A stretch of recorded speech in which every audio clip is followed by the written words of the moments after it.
Hello everyone, आप सुन रहे हैं ये प्यार नहीं तो क्या है। चैप्टर 72। सबका खाना हो चुका था। चिराग बिना कुछ कहे टेबल पर रखी प्लेट्स और बर्तन उठाने लगा। वो एक एक करके सब समेट रहा था जैसे ही उसका रोज का काम हो। ये देख कृति तुरंत उठी और उसे रोकते हुए बोली, अरे अरे सर, ये आप क्या कर रहे हैं? आप रहने दीजिए, मैं कर लूंगी। कृति के मुंह से बार बार सर सुनकर चिराग के अंदर कुछ चुभ सा गया। वो पहले से ही खुद को संभाले हुए था, लेकिन ये एक शब्द हर बार उसे अंदर से चोट पहुंचा रहा था। वो प्लेट्स हाथ में पकड़े पकड़े ही कृति की तरफ मुड़ा और थोड़े दबे हुए गुस्से में बोला, ये क्या सरसर लगा रखा है तुमने? पहले जब तुम मुझे चिराग कहकर बुलाती थी तो अब वही क्यों नहीं बुला सकती? बार बार सर कहकर क्या तुम जानबूझकर मुझे हर्ट कर रही हो कृति? उसकी आवाज में शिकायत भी थी, दर्द भी।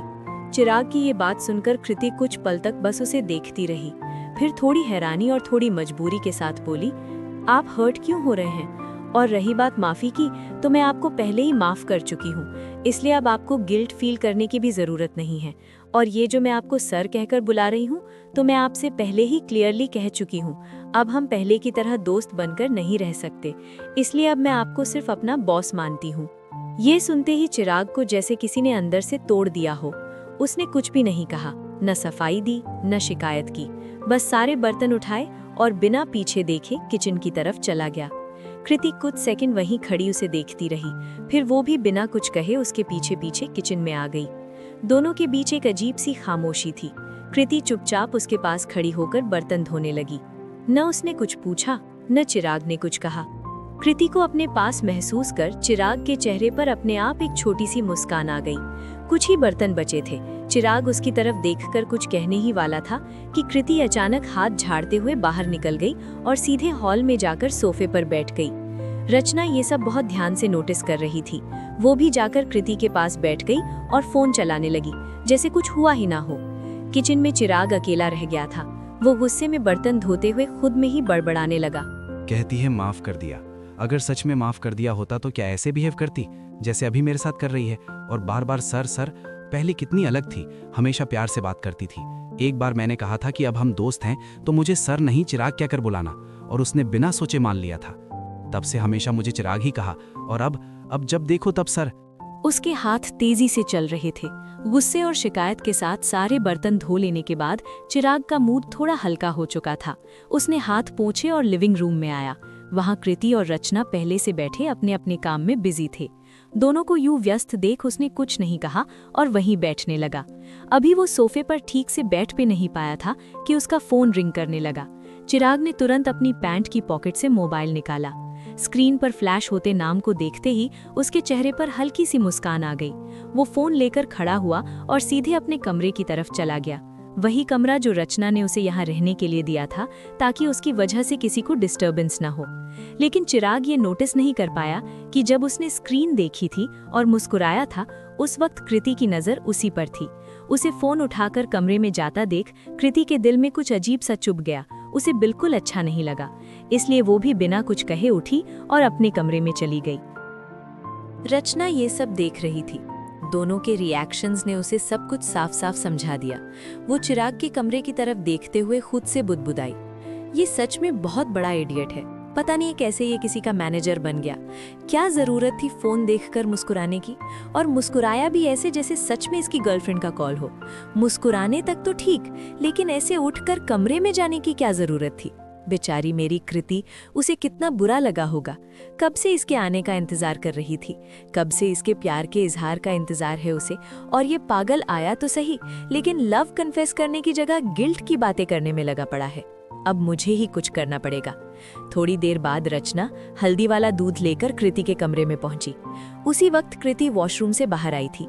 रचना को अपने कमरे में देखकर कृति ने पूछा, क्या हुआ रचना, इस टाइम यहाँ कोई काम था?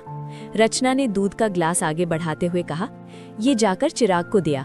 वो आज ही मुंबई से आया है और जब से आया है तब से कुछ ना कुछ करता ही जा रहा है। थक गया होगा और यहाँ का मौसम भी अलग है, इसलिए हल्दी वाला दूध लाई हूँ ताकि उसकी थकान थोड़ी कम हो जाए और वो चैन से सो सके। प्लीज तू ही दे आ। कृति ने दूध के ग्लास की तरफ देखते हुए कहा, तूने उनके लिए दूध गर्म किया है तो तू ही दे आ। मुझे बहुत नींद आ रही है, मैं नहीं जा पाऊंगी।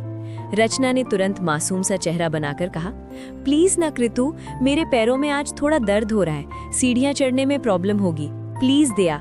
देख, उसने तेरी पसंद का खाना भी बनाया था और तूने उसे माफ भी कर दिया है, तो उसके लिए इतना तो कर ही सकती है, प्लीज यार, मेरे लिए। कृति ने कुछ पल सोचा, फिर हल्की सी झुंझलाहट के साथ बोली, अच्छा ठीक है, तेरे लिए जा रही हूँ। इतना कहकर उसने रचना के हाथ से दूध का ग्लास लिया और चिराग के कमरे की तरफ बढ़ गई। इधर चिराग अपना फोन लेकर अपने रूम में आया और चेहरे पर आई उस सुकून भरी मुस्कान के साथ कॉल पिक करके कान से लगा लिया। दूसरी तरफ से सबसे पहले आरोही की आवाज आई, भाई आप वहाँ अच्छे से पहुँच गए ना, कोई दिक्कत तो नहीं हुई रास्ते में? चिराग बेड के पास खड़े खड़े हल्की हंसी के साथ बोला, हाँ मैं अच्छे से पहुंच गया, और जब इंतजाम मेरी छोटी सी प्यारी सी बहन ने किए हों तो मुझे दिक्कत कैसे हो सकती है। उसके बोलने के तरीके में अपनापन था, भरोसा था। तभी दूसरी तरफ से निकिता की आवाज आई, क्या भाई, सारे कॉम्प्लीमेंट सिर्फ आरोही के लिए ही रिजर्व्ड है क्या? मैंने भी तो हेल्प की थी, थोड़ा सा क्रेडिट मुझे भी मिलना चाहिए। निकिता की ये बात सुनते ही कॉल पर एक पल के लिए हल्की सी खामोशी छा गई। आरोही ने हैरानी से निकिता की तरफ देखा। ये पहली बार था जब निकिता ने इस परिवार पर, इन रिश्तों पर इतने खुले दिल से हक जताया था। उधर चिराग भी कुछ सेकंड के लिए चुप रह गया, फिर मुस्कुराकर बोला, निक्की, क्या तुम भी मुझे ताना मारना सीख गई हो? अगर तुम्हें मुझसे कॉम्प्लीमेंट चाहिए तो बदले में मुझे तुम्हारा एक सीक्रेट चाहिए। ये सुनकर निकिता ने बच्चों की तरह मुंह बना लिया और आरोही हंस पड़ी। निकिता ने नकली नाराजगी दिखाते हुए कहा, ये गलत बात है भाई। चिराग हंसते हुए बोला, गलत क्या है इसमें? आरोही मुझसे अपने सारे सीक्रेट शेयर करती है, तभी तो उसे इतने कॉम्प्लीमेंट्स मिलते हैं। अब से तुम्हें भी करना पड़ेगा। निकिता ने एक हल्की सी मुस्कान के साथ जवाब दिया, डील डन। अभी तो कोई सीक्रेट नहीं है, लेकिन जब होगा सबसे पहले आपको ही बताऊंगे।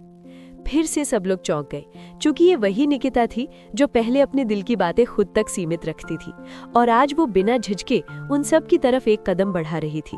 आरोही सबसे ज्यादा खुश थी। वो बस निकिता को देखती जा रही थी, जैसे उसकी आंखों के सामने कोई सपना सच हो रहा हो। निकिता ने उसे ऐसे घूरते देख मुस्कुरा कर कहा, क्या हुआ, ऐसे क्यों देख रही है? कहीं मुझसे जलन को नहीं हो रही?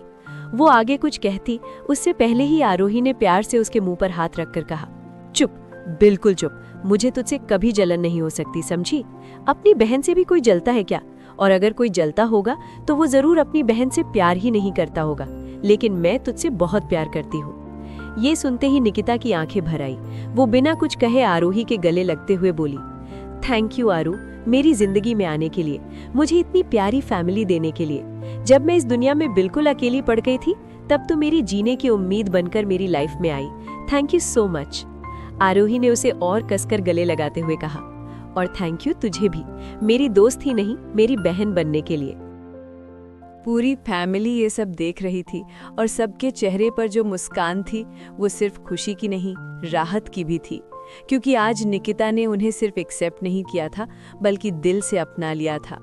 भले ही मेहरा परिवार ने हमेशा निकिता को भी बिल्कुल आरोही की तरह ही अपनी बेटी माना था, उसे वही प्यार, वही अपनापन दिया था, लेकिन निकिता के दिल में कहीं ना कहीं हमेशा ये बात बैठी रही कि ये फैमिली असल में आरोही की है। वो कभी भी खुद को आरोही की जगह पर रखने की कोशिश नहीं करना चाहती थी, क्योंकि उसे लगता था वो जगह सिर्फ आरोही की है। सब लोग उसके साथ बिल्कुल वैसा ही व्यवहार करते थे जैसा आरोही के साथ। फिर भी निकिता के दिल में एक अजीब सी कसक हमेशा बनी रहती थी। उसे डर लगता था, डर इस बात का कि अगर उसने इस फैमिली को पूरी तरह अपनी फैमिली मान लिया और उसने कोई जिद कर दी, तो कहीं ऐसा ना हो कि सब लोग उसे आरोही की गलती समझकर घर से और परिवार से अलग कर दे। सबसे बड़ा डर तो उसे ये लगता था कि कहीं आरोही को ऐसा न लगने लगे कि वो उसकी जगह लेना चाहती है, और अगर ऐसा हुआ तो कहीं आरोही उससे नफरत न करने लगे। इसी डर की वजह से निकिता हमेशा एक इनविजिबल बाउंड्री बनाकर चलती रही। दिल से जुड़ना चाहती थी, लेकिन खुद को रोक लेती थी। अपनापन महसूस करती थी, लेकिन उस अपनापन को स्वीकार करने से डरती थी। लेकिन आज उसे ये समझ आ चुका था कि वो इस मामले में गलत थी। आरोही ने उस पर कोई एहसान नहीं किया था। वो वाकई उसे अपनी बहन मानती थी, बिना किसी शर्त के, बिना किसी तुलना के। और सिर्फ आरोही ही नहीं, ये पूरी फैमिली भी उसे हमेशा आरोही की तरह ही मानती आई थी। सब लोग निकिता के मन की उस हिचक को समझते थे, उस डर को, उस झिझक को कि वो अभी भी दिल से सबको पूरी तरह अपना नहीं पाई है।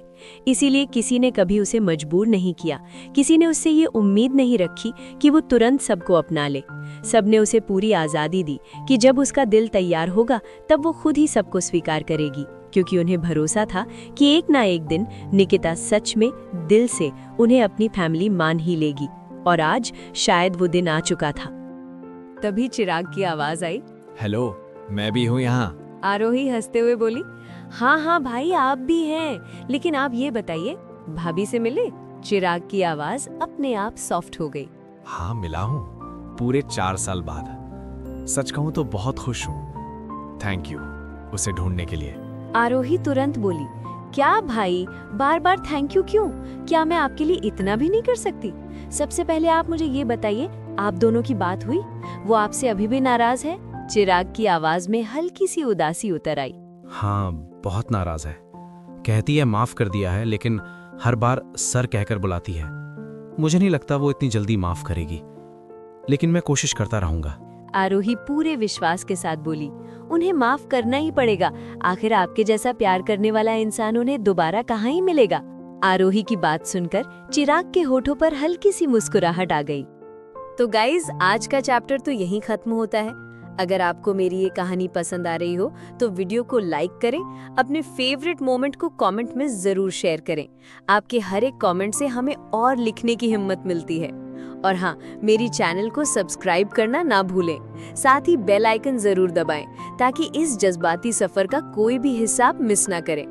अगले चैप्टर में फिर मिलेंगे, कुछ नए मोड़ों, कुछ अधूरे अल्फाजों और बहुत सारे एहसासों के साथ। तब तक के लिए bye bye and take care.